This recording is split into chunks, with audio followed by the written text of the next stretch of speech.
15 seconds.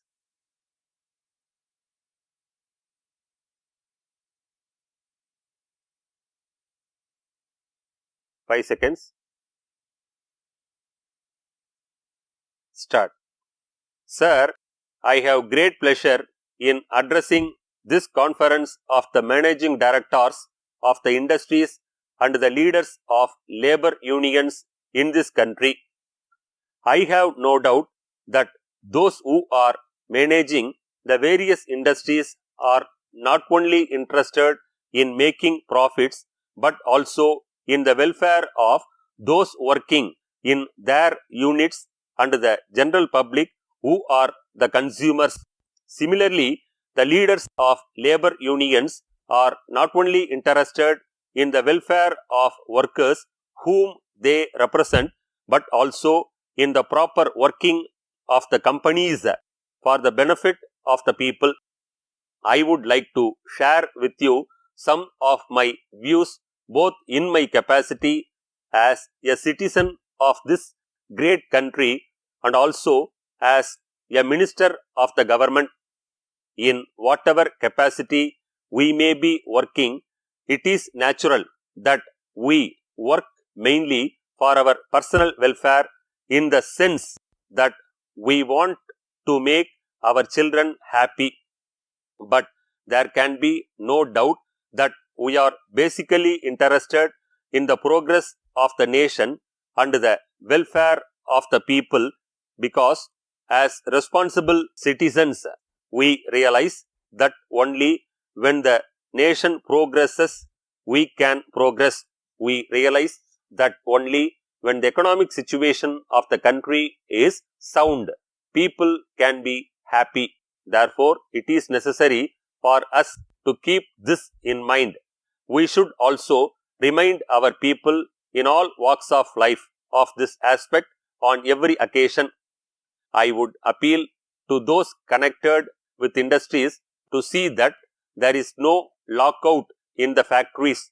I would also appeal to the leaders of labor unions to see that there is no strike in any unit with which they are connected. The reason is this: if a factory is closed for some period, there will not be production during that period and the company will not be earning anything. This will result in the public not getting their essential requirements. The management will be incurring losses and the workers and staff will lose their wages. Ultimately, the economy of the country will be affected to that extent.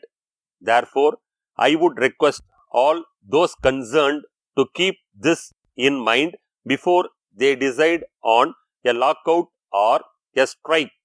I do realize that there may be grievances on the part of workers in the matter of wages, bonus, working conditions and other things.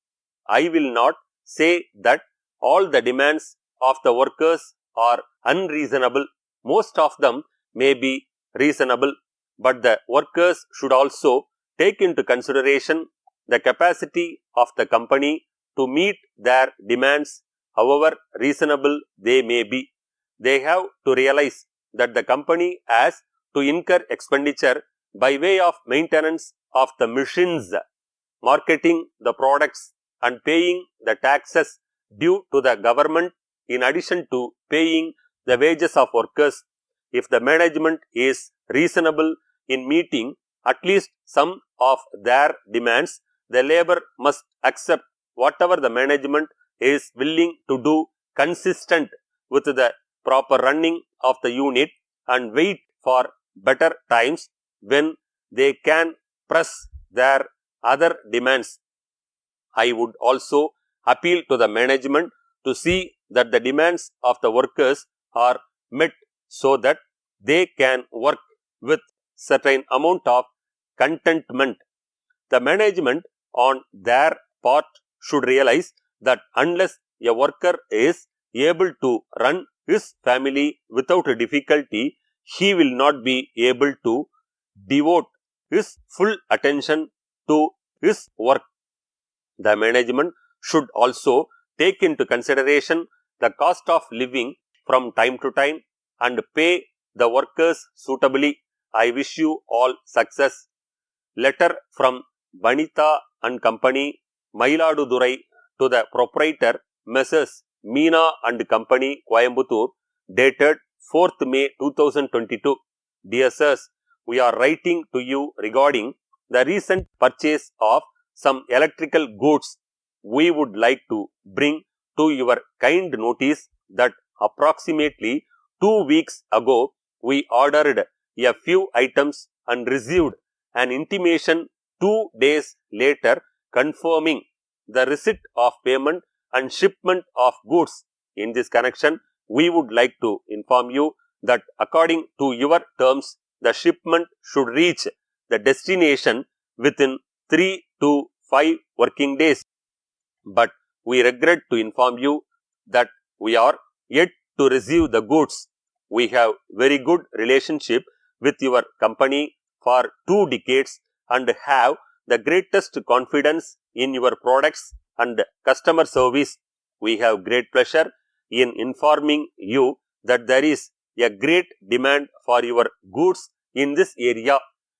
It is because of the quality of your goods our customers are pressing us for their requirements. We would like to say in this connection that if the goods ordered by us is delayed, we will be affected not only financially but will also lose most of our valuable regular customers who are purchasing the goods in huge quantity. We hope you might be able to provide us with the details on the expected date of arrival of the goods so as to enable us to supply to our customers yours faithfully.